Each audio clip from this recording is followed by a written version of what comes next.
Do you think it matters what subject order you study? कि पहले कुछ पढ़ा, फिर सेकंड कुछ पढ़ा, थर्ड कुछ पढ़ा. Do you think that matters in your FMG preparation? If your answer is yes, then you are one of those lot which understand the pattern of FMG exam and preparation. Yes, the order of the subject studying is important. कैसे? We would discuss this today. Firstly, you should not study like you are studying your first prof, second prof, third prof. ऐसे subjects जिस order में आपने MBBS में subjects पढ़े हैं, आपको उस order में subjects नहीं पढ़ने हैं. क्यों? क्योंकि ये थ्योरी एग्जाम नहीं है, ये एक सब्जेक्ट एग्जाम नहीं है, ये 19 सब्जेक्ट का इकट्ठा एग्जाम है जिसमें सीक्वेंस में क्वेश्चंस नहीं आएंगे. एक टॉपिक से भी कभी कभी लगेगा कि ये सब किस सब्जेक्ट का क्वेश्चन है, क्योंकि ऐसे मिक्स एंड मैच करके क्वेश्चंस बनाए जाते हैं, क्लिनिकल सेटिंग पे बनाए जाते हैं. तो इसके लिए हमें कैसे पढ़ना है? फिर पहली चीज़ तो ये कि आपको वो सब्जेक्ट सबसे लास्ट में पढ़ने हैं जो मोस्ट वॉलेटाइल हैं, है ना. जैसे एनाटमी, फॉर एग्जाम्पल बायोकेमिस्ट्री. अगर आपने इनिशियल फेज ऑफ प्रिपरेशन में एनाटमी बायोकेम अच्छे से पढ़ के एकदम याद कर लिया है, it is not going to be that helpful, because 3 से 4 महीने के बाद आप सब कुछ ऑलमोस्ट भूल जाएंगे अगर आपने रोज़ रिविजन नहीं किया है तो. एंड मोस्ट ऑफ अस रोज़ रिविजन नहीं कर पाएंगे, जो कि मुझे पता है. तो ये बेहतर है इन्हें शुरू में पढ़ने से अच्छा कि आप इन्हें लास्ट में ही पढ़ें. तो क्या शुरू में पढ़ना चाहिए?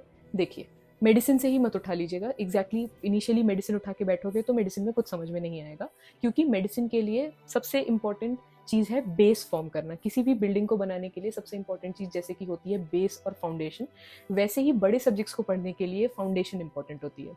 मेडिसिन की फाउंडेशन क्या बनेगी आपकी? Physiology, pharmacology, pathology, microbiology. ये 4 सब्जेक्ट्स पढ़ने के बाद अगर आप मेडिसिन पढ़ते हो तो medicine will be an easy PG walk for you.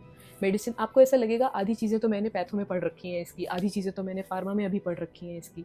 तो rather than going on a chronological way prof wise, you should go subject wise. एक बिग सब्जेक्ट का फाउंडेशन पहले पढ़ो, फिर वो बिग सब्जेक्ट पढ़ो. मेडिसिन का फाउंडेशन 4 सब्जेक्ट पढ़ के फिर मेडिसिन पढ़ो. It will be very easy for you. 5 subject हो गए आपके एक साथ में. बचा क्या? ऐसे ही ऑर्थो, एनैट, सर्जरी, ये 3 चीज़ें आपने साथ में पढ़नी है. स्पेशली ऑर्थो और एनैट. ऑर्थो एनैट बहुत इंपॉर्टेंट है. अगर साथ में पढ़ोगे बहुत सारे क्वेश्चन साथ में लग जाएंगे.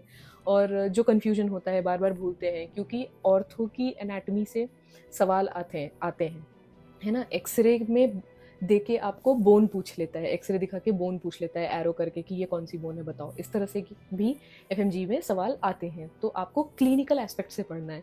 जो para clinical, pre clinical subjects हैं उनको भी क्लिनिकल एस्पेक्ट से पढ़ना है. तो हो गए 5 सब्जेक्ट, उधर खत्म हो गए. 2 हो गए आपका ऑर्थो, एनाटमी, सर्जरी. 3 ये हो गए, 8 सब्जेक्ट हो गए आपके. अब नेक्स्ट आप क्या साथ में पढ़ोगे? पीडियाट्रिक्स और बायोकेमिस्ट्री, क्योंकि बहुत सारा बायोकेमिस्ट्री पीडियाट्रिक्स में कोलाइड हो रहा होता है. तो पीडियाट्रिक्स और बायोकेमिस्ट्री अगर आप साथ में पढ़ोगे तो it will be very easy for you, it will be very interesting for you. Genetic चीज़ें बहुत सारी, विटामिन डिफिशिएंसी की चीज़ें बहुत सारी, कंजेनाइटल एबनॉर्मेलिटीज़ की चीज़ें बहुत सारी, एंजाइम डिफिशिएंसीज की जो डिजीजेस हैं सारी वो कंजेनाइटल में मिलती हैं, चिल्ड्रन में मिलती हैं. वो आपको बहुत ईजी बनाएगा दोनों चीज़ को कोरिलेट करके याद रखने के लिए. ठीक है, ये हो गया. और आप कौन से सब्जेक्ट मिला के पढ़ोगे? पीएसएम और ऑब्सगाइनी.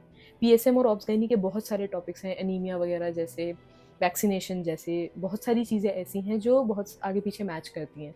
तो आई वुड सजेस्ट यू कि पीएसएम और ऑब्सगाइनी आसपास में पढ़ो, तो बहुत सारी चीज़ें कोरिलेट होकर अच्छे से याद रहेंगी. बचा के आपके छोटे सब्जेक्ट्स, जैसे एनेस्थीसिया है तो एनेस्थीसिया आप सर्जरी के साथ भी पढ़ सकते हो या अलग से भी पढ़ सकते हो. एनेस्थीसिया से 1 या 2 सवाल आते हैं, या कभी कभी एक भी सवाल नहीं आता है. तो उतना ज़्यादा जोर दे के 10-15 दिन लगा के एनेस्थीसिया पढ़ने की ज़रूरत नहीं है. थोड़ा थोड़ा देख सकते हो, है ना. इंपॉर्टेंट क्वेश्चन से देख सकते हो, इंपॉर्टेंट टॉपिक्स पहले देख के आगे बढ़ सकते हो. पूरा पेज टू पेज कवर करने की ज़रूरत नहीं है आपको. नेक्स्ट क्या होगा आपका? रेडियोलॉजी. तो रेडियोलॉजी तो हर चीज़ में ही कोलाइड कर रहा होता है. तो अगर आपने medicine, patho, pharma, surgery, ortho, paediatrics, gynae ये सब अच्छे से पढ़ा है तो इन सब में आपका most of the radiology cover हो जाता है.